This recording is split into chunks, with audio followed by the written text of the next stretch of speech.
ওই সাইন্টের নাম ছিল ভ্যালেন্টাইন। ও নিজে ছিল একজন চরিত্রহীন, ছোট ছোট মেয়েদেরকে ফুসলিয়ে ফাসলিয়ে বিছানায় নিত এবং ওটাকে সে বৈধতা দেওয়ার চেষ্টা করত। ওদের জেনারেশন, ওদের প্রজন্ম তো এরকমই, দেখেন না আপনারা পশ্চিমে ওদের ওখানে, ওদের তো ফ্রি সেক্সের দেশ, কি বলে ফ্রি সেক্সের দেশ, মানে যে যার সাথে ইচ্ছা সেক্স করতে পারে। এখানে বৈবাহিক সম্পর্ক করে সেক্স করতে হবে জরুরি না। ওখানে যে যার, এটা বাক স্বাধীনতা, ওদের ব্যক্তি স্বাধীনতা। ইচ্ছা হলে একজন মদ খাইলেও গিয়ে রাত কাটাইলেও কোনো সমস্যা নাই। ইচ্ছা হলে একটা ছেলের সাথে রাত কাটাইলেও কোনো সমস্যা নাই। ইচ্ছা হলে একটা হিজড়ার সাথে রাত কাটায় কোনো সমস্যা নাই। ইচ্ছা হইল, মানে কি বলবো, একটা ছেলে 5টা মেয়ের সাথে একসাথে জেনা করলো তাও সমস্যা নাই। 5টা ছেলে মিলে একটা মেয়ের সাথে জেনা করলো কোনো সমস্যা নেই। এইগুলো আরো ভিডিও করে করে করে করে ইন্ডাস্ট্রি বানাইছে। ওই ইন্ডাস্ট্রির নাম দিয়েছে porn industry. Industry porn industry. এগুলো যেগুলো অনলাইনে দেখানো হয়, এগুলো কোনোটা বাস্তব না, রিয়েল না, এগুলো শুটিং করা। এগুলো কি জাস্ট যেমন নাটক সিনেমা আপনারা দেখেন শুটিং করা, এগুলো কি বাস্তব? স্ক্রিপ্ট লেখা হয়, 10টা ক্যামেরা থাকে, লাইট ক্যামেরা অ্যাকশন, তারপর শুটিং শুরু হয়। ঠিক পর্ন ইন্ডাস্ট্রিটা এরকম একটা ইন্ডাস্ট্রি, এটা কোনো রিয়েল কিছু না। ওইটা সারা দুনিয়ার মানুষকে এরকম নগ্নতা ছড়িয়ে দিয়ে ইন্টারনেটের মাধ্যমে প্রত্যেকটা দেশে দেশে পুরা দুনিয়া ছড়াই দিল।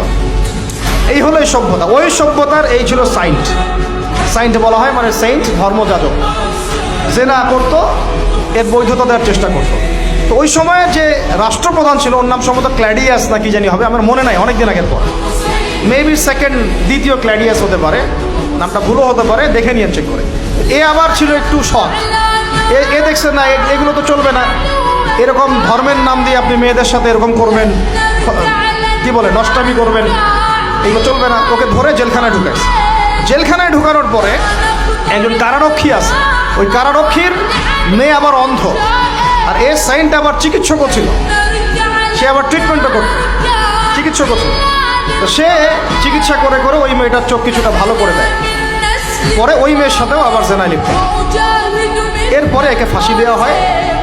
এরও প্রায় 200 বছর পরে, 400 মনে হয় 90 সাল কি 93 সালের দিকে এসে ওই পরের জেনারেশনের কোনো এক রাজা, ওর নামও বলে গেছে, এটা মনে রাখতেও চাই না, আসলে মনে রাখার বিষয় না।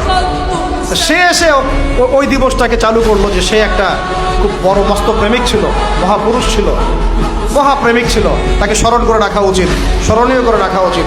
ওই সময় থেকে যে 14 ফেব্রুয়ারি ভ্যালেন্টাইন্স ডে চালু হয়েছে। এরপরে ইউরোপের মধ্যে, শোনেন, ইউরোপের মধ্যে কয়েকটা দেশ ছাড়া কেউই এটাকে গ্রহণ করে না। ইতালিতে এই ঘটনাটা ঘটছে, স্বয়ং ফ্রান্সও এটা অনেক সময় গ্রহণ করে নাই। ফ্রান্সে 1779 সালের দিকে, 1779 সালের দিকে ফ্রান্স সরকার এটাকে নিষিদ্ধ করছিল। ওরাই মানে নাই, অস্ট্রিয়া হাঙ্গেরি মানে নাই, জার্মানি মানে নাই। এরা বলছে এইসব নষ্টামি আবার দিবস পালন করার কি আছে। ওরা কিন্তু মুসলিম ছিল না, অমুসলিম, তারাই মানে নাই। তারপরে মধ্যপ্রাচ্যের অনেক কান্ট্রি তো মানেই নাই, পাকিস্তানও মানে নাই, ইন্দোনেশিয়াও এটা হারাম ব্যান করছে, অনেক কান্ট্রি এটাকে ব্যান করে দিচ্ছে। শুধু 2টা কান্ট্রির কথা বলবো, কয়টা বলেন? 2টা কান্ট্রি, যে 2টা কান্ট্রি ফিলিস্তিনে ইসরায়েলের পক্ষে কাজ করেছে। কি মিল আছে এখানে আবার একটা, এটা একটা মিস্টেরিয়াস ব্যাপার। যেই 2টা দেশের প্রত্যক্ষ তত্ত্বাবধানে ফিলিস্তিনের ভূখণ্ডে ইসরায়েলের মতো জারজ রাষ্ট্রের জন্ম হয়েছে, এখনো সাহায্য সহযোগিতা পেট্রোনাইজ করে যাচ্ছে, ওই 2টা রাষ্ট্র এটাকে জিয়ে রাখছে। একটা নাম ব্রিটেন, ওই যে আপনারা লন্ডন যেতে যান জায়গা, আরেকটার নাম হচ্ছে আমেরিকা। শুধুমাত্র ব্রিটেনই প্রতি বছর প্রায় 100 কোটি পাউন্ড খরচ করে এই দিবসটাকে জিয়ে রাখার জন্য এবং সারা বিশ্বটাকে ছড়ায় দেওয়ার জন্য। আর কত শুনবেন, এগুলো বলতে থাকলে এগুলো নিয়েই রাত পার করা যায়। মূল কথাটা হচ্ছে, এটা আসলো পশ্চিমা সভ্যতা থেকে, কিন্তু পশ্চিমা সভ্যতার অনেক বড় বড় রাষ্ট্র এটা গ্রহণ করে নাই, গ্রহণ করে নিয়েছো তোমরা যুবক ছেলেরা, যুবতী মেয়েরা গ্রহণ করলা, তোমরা যারা মুসলিম কান্ট্রির ছেলেমেয়েরা গ্রহণ করলা, তোমরা যারা আল্লাহ তোমাদেরকে মুসলিম পরিবারে জন্ম নেওয়ার তৌফিক দিয়েছিলেন গ্রহণ করলো তারা যারা উম্মতে মুহাম্মাদি বলে দাবি করে। চিন্তা করা যায়। আর বাংলাদেশে, সুবহানাল্লাহ, বাংলাদেশে এটা কিন্তু ছিল না। 1993 সালের আগ পর্যন্ত এটা ছিল না। কত সাল বলেন? 1993 সালের আগ পর্যন্ত বাংলাদেশে এটা চালু হয় নাই। আপনারা হিস্ট্রি ঘাটেন, পরে কবে থেকে এটা শুরু হলো? 1993 সালে ওই সময় একটা পত্রিকা ছিল, সম্ভবত তার নাম জয় জয় দিন, নাম শুনছে? ওর একটা সম্পাদক ছিল, তার নাম হচ্ছে শফিক রহমান। কি রহমান? অনলাইনে ঘাটেন, দেখেন পাবেন। এ লন্ডনে থাকতো, ওখানে পড়াশোনা করতো, ওখানকার কৃষ্টি কালচার শিখে এসে 1993 সালে প্রথম বাংলাদেশের মাটিতে এইভাবে ঢাকঢোল পিটায় এই বিশ্ব ভালোবাসা দিবস চালু করা হয়, যার মধ্য দিয়ে এই কাজগুলো এখন হচ্ছে। কত সালে? 1993। এই যে ইয়াং জেনারেশন কেউই জানে না, এগুলো ছুটতেছে, একটার পিছনে ছুটতেছে। আমাদের ইয়াংদের মূল প্রবলেম এটা, একটা সামনে কিছু দেখলেই দৌড় দেওয়া শুরু করে। আর দাঁড়াও রে ভাই, দেখো এটা কার, কোত্থেকে আসছে, এর সাথে আমাদের কোনো সম্পর্ক আছে কিনা, এটা আমাদের সংস্কৃতি কিনা, এটা করলে আল্লাহ আবার আমাকে ধরবে কিনা, রসুল আবার আমার উপর রাগ হবে কিনা কে আমাদের মাঠে, আমার আমল নামে আবার গোনা জমাবে কিনা, এগুলো হিসাব আমি কেমন করে দিব, এই চিন্তা করতে হবে না? তুমি তো ভাই মুসলিম পরিবারের যুবক, মুসলিম পরিবারের যুবতী, তোমাদের দ্বারা তো আশা করা যায়। অন্যরা করুক, সেটা না হয় আলাদা বিষয়, আমরা ওগুলো দেখতেও চাই না কে কী করে। 1993-তে এটা বাংলাদেশে আসে, আবার বাংলাদেশে আবার ডাবল জাহেলিয়াত আসছে, কীরকম, যেটা আবার অন্য কান্ট্রিতে আসে না। বাংলাদেশে এই দিনে আবার আরও একটা দিবস একসাথে, ওটার নাম পহেলা ফাল্গুন। কি নাম বলে? এই দুইটা মিলে এখন উদযাপন হবে কালকে থেকে। এই উদযাপন করতে আপনাদের সাগর পারে সব ভিড় জমায় ফেলছে, হোটেল সব বুক, 3 গুণ 4 গুণ ভাড়া। মাশাল্লাহ, আপনারাও তো যারা হোটেল মালিক আছেন এই সুযোগ লুফে নিচ্ছেন। হ্যাঁ, ব্যবসা বেশি হবে, তারপরে খাওয়া দাওয়ার হোটেলের প্রাইস বেশি হবে। শোনেন, একটা হারামকে কেন্দ্র করে যা কিছু অর্জন করবেন সব হারাম। একটা হারামকে কেন্দ্র করে যা কিছু অর্জন করবেন আপনি সবই হারাম। বরং এখন আপনার বলা উচিত ছিল, ইমানদার হলে আমার হোটেল আজকে বন্ধ, আমি এই দিবস উপলক্ষে ভাড়া দিই না। সাগরের সামনে তারা এগুলো করতেছে, সাগরের এক একটা ঢেউ এটা সাক্ষী থাকতেছে। এই সাগরের এক একটা ঢেউ, যে ঢেউ আল্লাহর হুকুমে আসে, আল্লাহর হুকুমে চলে। আপনি ইমানদার মানুষ, আল্লাহর বান্দা, আল্লাহর মুমিন বান্দা, আপনার জন্য আল্লাহ সাগরের তলদেশে অসংখ্য নেয়ামত রিজিক দিয়ে দিয়েছেন, আমাদের জন্য দিয়েছেন, ওকে আমাদের অনুগত করে দিয়েছেন। দাঁড়ান আপনি তার সামনে, ও বিনয়ের সাথে আপনার পা ধুয়ে দিবে। সাগর বিনয়ের সাথে আপনার কি করবে? পা ধুয়ে দিবে। আর এই সাগরকে আল্লাহ যদি কোনোদিন বলেন এইখানে এরকম এই অশ্লীলতা হয়েছে, বেহায়াপনা হয়েছে, জেনা হয়েছে, ব্যভিচার হয়েছে, সমকামিতা হয়েছে, এই সাগর তুমি এই সমস্ত এলাকাবাসীকে ধ্বংস করো না, কি করবেন সেদিন? দেখাতে পারবেন? আমি কাউকে সন্তুষ্ট করার জন্য কথা বলছি না, আর কারো অসন্তুষ্টির পরও আমি করছি না। যেটা হক সেটা আমাকে বলতে হবে, কারণ যদি আমি না বলি ওই গজব আসলে আমি সদ্য ধ্বংস হয়ে যাব। আল্লাহ পাক চাইলে এক দিনের মধ্যে এমন সুনামি দিতে পারেন, পুরা কক্সবাজার কেন বাংলাদেশ পানির তলে চলে যেতে পারে। এই জায়গাকে বেছে নিছে এই সেনা দিবস পালন করার। চিন্তা করেন কার ক্যারেক্টার, কার আদর্শ এটা ফলো করতেছে। আল্লাহ পাক কোরআনে বলেছেন, লাকাদ কানা লাকুম ফি রাসূলিল্লাহি উসওয়াতুন হাসানাহ, তোমাদের মধ্যে আল্লাহর নবী মুহাম্মদ সাল্লাল্লাহু আলাইহি ওয়াসাল্লামের মধ্যেই আছে সর্বোত্তম আদর্শ। আর এই দিবস পালনের মধ্য দিয়ে আপনারা ওই সেন্ট ভ্যালেন্টাইন্স ওর আদর্শ ফলো করতেছেন। নাউযুবিল্লাহ। হাদিসে নবীজি বলছেন, আল মারউ মা'a মান আহাব, যে যাকে ভালোবাসবে। অন্য হাদিসে আসছে যে কম যার সাদৃশ্য অনুসরণ করবে তার সাথেই তার হাসর হবে। তাহলে আপনারা তার সাথে হাসরের প্রিপারেশন নিতে থাকেন। কার সাথে হাসর করতে চান? চিন্তা করা যায়। আনাস রাদিয়াল্লাহু আনহু বলতেন যে আমি আল্লাহর নবীকে ভালোবাসি, আমি আবু বকরকে ভালোবাসি, আমি ওমরকে ভালোবাসি রাদিয়াল্লাহু আনহুম আজমাইন। যদিও আমার আমল তাদের মতো নয়, তারপরে আমি আশা করি এই ভালোবাসার খাতিরে আল্লাহ তাদের সাথে আমাকে হাসর করাবেন। চিন্তা করা যায়। আজকে একটা হাদিস পড়ছিলাম যে কিয়ামতের মাঠে শহীদরা পর্যন্ত ঈর্ষান্বিত হবে, নবীরা ঈর্ষান্বিত হবে একদল মানুষকে দেখে, যে আল্লাহ পাক তাদেরকে নূর দিবেন, চেহারা আলোকিত হয়ে থাকবে। তারা শহীদ হয় নাই, তারা নবীও ছিল না, বরং তারা তাদেরকে দেখে ঈর্ষান্বিত হবে। আল্লাহ পাক বলবেন, এরা আমার সেই সব বান্দা যারা একে অপরকে মহব্বত করতো শুধু আমার সন্তুষ্টির জন্য। আর আমরা জেনাকে মহব্বত নাম দিয়েছি। এখন আমি এই জায়গাটা থেকে একটু ভিতরে যাই। দেখেন 1993 সালে এটা চালু হওয়ার পর থেকে কি হলো, আসলে হলোটা কি দেখেন। হলো মানে কি, একটু মনোযোগ দাও আমার দিকে তোমরা ইয়াংরা। যখন এটা লাইসেন্স পেয়ে গেল, পৃষ্ঠপোষকতা পাচ্ছে, তখন আসলে হচ্ছেটা কি? একটা জিনিস লাইসেন্স ছিল না, পৃষ্ঠপোষকতা ছিল না, মানুষ অল্প কিছু মানুষ করতো, সেটা আলাদা বিষয়। আর যখন একটা বিষয়ে মানে আপনি ঢাকঢোল পিটায়ে উদযাপন করতেছেন, তখন এটা একটা কি পেয়ে যায়, একটা আনুষ্ঠানিকতা পেয়ে যায়, একটা লিগালাইজড হয়ে যায় জিনিসটা। মনে হয় যে ওটাই মনে হয় করণীয়, ওটা যারা করছে না ওরাই মনে হয় ব্যাকডেটেড, এমন হয়ে যায় বিষয়টা। হলো কি তারপরে হলো ছেলে মেয়েদের ফ্রি একটা মিক্সিং শুরু হয়ে গেল।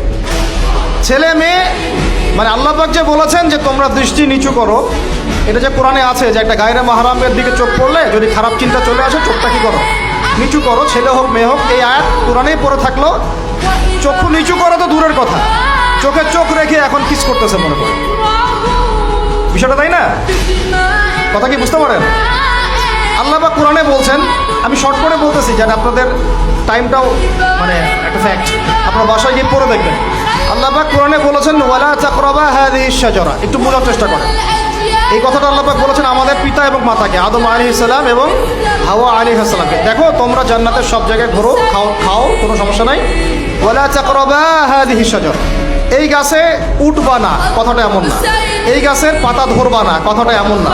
এই গাছের ফল টান দিও না, কথাটা এমন না। এই গাছের ছায়ায় বসিও না, কথাটা এমন না। আল্লাহ পাক বলছে ওয়ালা তাকরাবা, এই গাছের কাছেও আরো জোরে বলেন, এই গাছের কাছেও যেও না। ফল খাওয়া তো দূরের কথা, গাছে উঠা তো দূরের কথা, গাছের নিচে বসা তো দূরের কথা, কাছেও সেম কথা আল্লাহ পাক সূরা বনী ইসরাঈলের মধ্যে বলছেন ওয়ালা তাকরাবুজ জিনা, তোমরা জেনার কাছেও বলা হয় নাই যে তুমি দেখা সাক্ষাৎ করো না, ভ্যালেন্টাইন্স ডে পালন করো না তথাকথিত, তুমি ওর হাত ধরো না, তুমি ওর দিকে খারাপ নজরে তাকিও না, তুমি ওকে কিস করো না, তুমি সব করো কিন্তু মানে বিশেষ কাজটা করো না, তার সাথে অন্তরঙ্গ মিলিত হয়েও না, এগুলো বলা হয়। কি বলা হচ্ছে? ওর কাছেও। আর আমরা এখন কাছে যেও না আল্লাহ কোরআনে বলেছেন, আর সমাজ বলতেছে এটাই হলো কাছে আসার গল্প। এটা কি কাছে আসার? তাহলে কোরআন একদিকে যাচ্ছে, সুন্নাহ একদিকে যাচ্ছে, আপনার ইসলাম একদিকে যাচ্ছে, আল্লাহ একদিকে, রাসূল একদিকে, সমাজ। তাহলে নিঃসন্দেহে এই সমাজের উপর আল্লাহর বরকত নাজিল হবে, আল্লাহর রহমত আসবে। এটা বোঝার চেষ্টা করেন। এরপরে কি হলো 93 পর থেকে ফ্রি মিক্সিং বেড়ে গেল। এখন দিবস পালন, আপনি তো পরিবারের পিতামাতাও মেনে নিচ্ছে যে আরে এটা তো ছেলেমেয়েরা এখন করেই, ফ্রি মিক্সিং বেড়ে গেল। ফ্রি মিক্সিং বাড়া মানে কেউ এটাকে জেনা মনেই করবে না। 500 টাকা 1000 টাকা দিয়ে জেনা করা যায় এক রাতের জন্য। জেনা হয়ে গেল সহজ, একদম সহজ। যেই জেনার কারণে সমাজে এমন মহামারী নেমে আসে, এমন রোগ নেমে আসে যেটা আগে কখনো ছিল না। করোনা তো কিছুই না, দেখেন সামনে আরো কি আসতেছে। ওটা তো কিছুই ছিল না, শুধুমাত্র জেনার কারণে, বেহায়াপনার কারণে, সমকামিতার কারণে এবং অশ্লীলতার কারণে আল্লাহ পাকের পক্ষ থেকে এমন রোগ ব্যাধি আসে, বালা মুসিবত আসে যে আগে কখনো পৃথিবীতে আসে নাই। আমাদের সবার প্রস্তুতি গ্রহণ করা উচিত। ভ্যাকসিন বানাইতে থাকেন এখন থেকেই। প্রস্তুতি মানে কি? প্রস্তুতি মানে ভ্যাকসিন। প্রস্তুতি মানে এটা নিবে না যে এগুলো থেকে আমরা দূরে থাকি, তওবা করে ফিরে আসি, এইটা ওদের কাছে প্রস্তুতি না। প্রস্তুতি মানে গজব আসুক, দেখা যাবে, ভ্যাকসিন নিব, তখন দেখা যাবে সমুদ্র ঢেউ আসুক, আশ্রয় কেন্দ্র বানাবো, ওখানে গিয়ে থাকবো, দেখা যাবে সুনামি আসলে দেখা যাবে যে এলাকা উঁচু ওই এলাকায় সব মানুষকে গিয়ে রাখবো। আমাদের প্রস্তুতি এইটা না যে আমরা আল্লাহর হারাম থেকে ফিরে আসি, তওবা করি, আল্লাহ বরকত দিবে, রহমত দিবে, মাফ করে দিবে, এটা প্রস্তুতি না। এটাই হচ্ছে আমাদের বুদ্ধির অবস্থা। এই বুদ্ধি নিয়ে আমরা দাবি করি আমরা বুদ্ধিজীবী, এই বুদ্ধি নিয়ে আমরা সমাজ চালাই, এই মাথা নিয়ে আমরা সমাজ চালাই।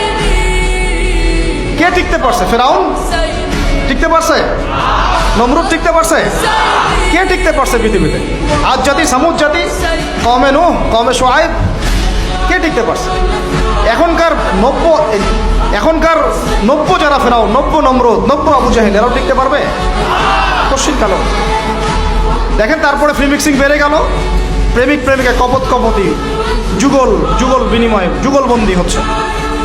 তারপরে জেনা বেড়ে গেল, পরকীয়াও বেড়ে গেল। জেনাও বেড়ে গেল, পরকীয়াও বেড়ে গেল। অথচ কোরআন বলছে জেনা করলে কোরআনের শাস্তি হচ্ছে 100 বেত্রাঘাত দিতে হবে। কতটা? আর ওইটা আপনি দিবস পালন করতেছেন এখন। আল্লাহ বলছেন এটা করলে 100 বেত্রাঘাত, আর 1 বছরের জন্য ওই এলাকা থেকে নির্বাসন। এটা কোরআন বলছে, সূরা নূরের আয়াত 2 নম্বর 3 নম্বর।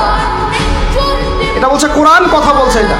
আর সমাজ বলতেছে আসো আসো কাছে আসার গল্প, আরো জেনা করো।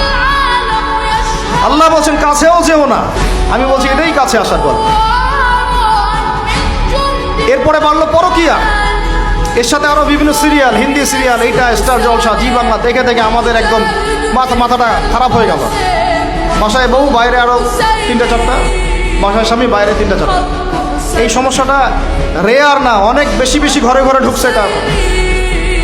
এর সাথে বাড়ছে সমকামিতা, এখন ছেলে ছেলের সাথে জেনা করতেছে। এখন ছেলে ছেলেও ভ্যালেন্টাইন্স পালন করবে কালকে। নাউজুবিল্লাহ, নাউজুবিল্লাহ। এটা কমে লুত, এটা কোন কম? কমে লুত। আল্লাহ পাক ওই কমকে এরকম করে মাটি থেকে উপরে উঠিয়ে পাথর নিক্ষেপ করে সবগুলোকে থেতলা করে মাটিতে দাফন করে দিয়েছিলেন। এখনও আপনি গুগল সার্চ করে দেখেন, জর্ডানের ডেড সি, মৃত সাগর, ওই জায়গাটা ছিল কমে সাদুম, ওখানে থাকতো। নিদর্শন সামনে পড়ে আছে। আর আমাদের নবীজি বলছেন তোমরা যদি সমকামী কাউকে পাও, আল্লাযী আমিলা আমালা কওমি লূত, যে কওমে লূতের আচরণ করেছে, ফাকতুলুল ফাইলা ওয়াল মাফউলা বিহি, তাহলে যে করেছে ওকে এবং যার সাথে করা হয়েছে দুইটাকে হত্যা করবা। কে বলেছেন? আপনার নবী, জি, যিনি সমাজ চালান তার নবী, যার হাতে সব অথরিটি আছে, আপনার নবী কথা বলেছেন।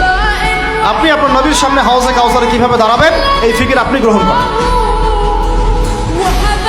আরো বলেছেন তিনি, উরজুমুলা আলা ওয়াল আসফালা মিনহুমা উরজুমুহুমা জামিআ, তোমরা সমকামী কাউকে পাইলে উপরে আছে যে আর নিচে যে আছে দুইটাকে এক রজম করে থাতলা করে হত্যা করে।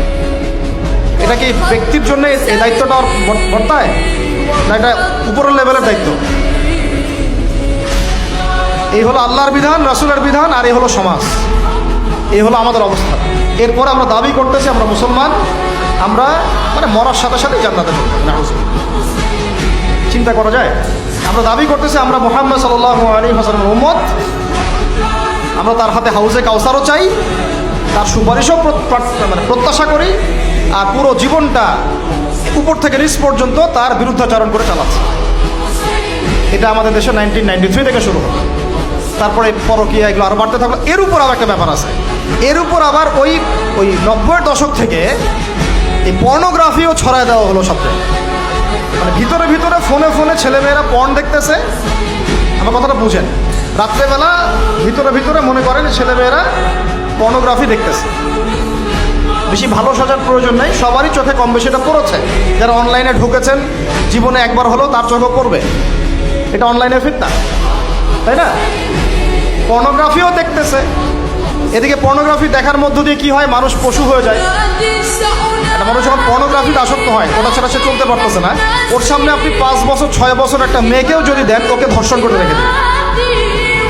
দেখেন, হ্যাঁ, কেন ধর্ষণ করলো 5 বছরের মেয়েটাকে? এটা কি সম্ভব? 5 বছর একটা মেয়ের সাথে কি মানে সেক্সুয়াল কোনো সম্পর্ক সম্ভব? কিভাবে করতে পারলো? বিকজ পর্ন দেখে দেখে ওটা মাথাটা নষ্ট হয়ে গেছে। পর্ন যেটা করেছে, পর্নোগ্রাফি আর এই জেনাগুলো যেটা করেছে, সত্যিকারের ভালোবাসার সংজ্ঞাটাই পরিবর্তন করে দিয়েছে। সত্যিকারের ভালোবাসা মানে হচ্ছে দায়িত্ব, রেসপন্সিবিলিটি, বিশ্বাস। ভালোবাসার মানুষ ভালো থাকে এটা চাওয়া, তার উপর আমার জিম্মেদারি আছে, তাকে ভালো রাখা। ভালোবাসা মানে কি? স্বার্থ ত্যাগ করে তার স্বার্থ দেখা, তাই না? সম্মান। ভালোবাসার ডেফিনেশন কি? ভালোবাসা মানে কি? আমি আমার ওয়াইফকে ভালোবাসি, তার মানে কি আমি তার ইজ্জতের জিম্মাদার, তার দিকে চোখ তুলে কেউ খারাপ চোখে তাকাতে পারবে না। ভালোবাসি আমি তাকে, সে আমার, আমি তাকে অন্যের সামনে শো করতে পারবো না, সে আমার। ভালোবাসা মানে আমি তাকে বিশ্বাস করি, আমি তাকে কি করি? বিশ্বাস করি, আমি তার প্রতি আমার আত্মবিশ্বাস আছে, কনফিডেন্স আছে। ভালোবাসা মানে আমি তাকে সম্মান করি, আমি তার সম্মান বুঝবো।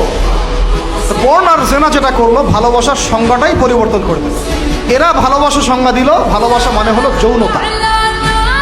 ভালোবাসা মানে জাস্ট সেক্সুয়াল রিলেশনশিপ, আর কিচ্ছু না। এরা যদি একে অপরকে সত্যি ভালোবেসে থাকে, তাহলে আগামীকাল এদেরকে বলেন যে জেনা মুক্তভাবে বিয়ে করে ফেলো দেখি, এদের মধ্যে 80% এটা করবে না। কারণ তাহলে ভালো ভালো যদি এতই বাসো তা হাতটা ধরিও না তুমি, আল্লাহ পাক হাত ধরতে নিষেধ করছেন। তুমি পরিবারের মাধ্যমে প্রস্তাব পাঠাও, মোহর ফিক্স করো, করে বিয়ে করো। ভালোবাসো যদি, তাহলে তাকে নিয়ে সন্তুষ্ট থাকো, তার সম্মানবোধ রক্ষা করো, তার দায়িত্ব নাও। তার কি নিবা? দায়িত্ব নাও। ভালোবাসার ডেফিনেশন চেঞ্জ করেছে এরা।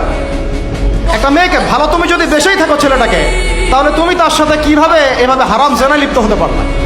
তোমার তো বলা উচিত ছিল যে আমি একজন মুসলিম মেয়ে, আমি এসব জেনাতে যাব না। আমাকে যদি আপনি পছন্দ করেই থাকেন, আমার বাবার কাছে প্রস্তাব পাঠান। সিম্পল। এরপর পরিবারের মাধ্যমে আহাদ হবে, তারপরে আমরা আক্ত হবে, সেখানে আমাদের মোহর থাকবে, সাক্ষী থাকবে, আল্লাহর কালিমা সাক্ষী রেখে আমরা বিয়ে করে দেব। এইগুলোর মধ্য দিয়ে ভালোবাসার ডেফিনেশন চেঞ্জ করে দেওয়া। ভালোবাসার মানে যেটা ছিল সম্মান, ওটার নাম হয়ে গেল এখন যৌনতা।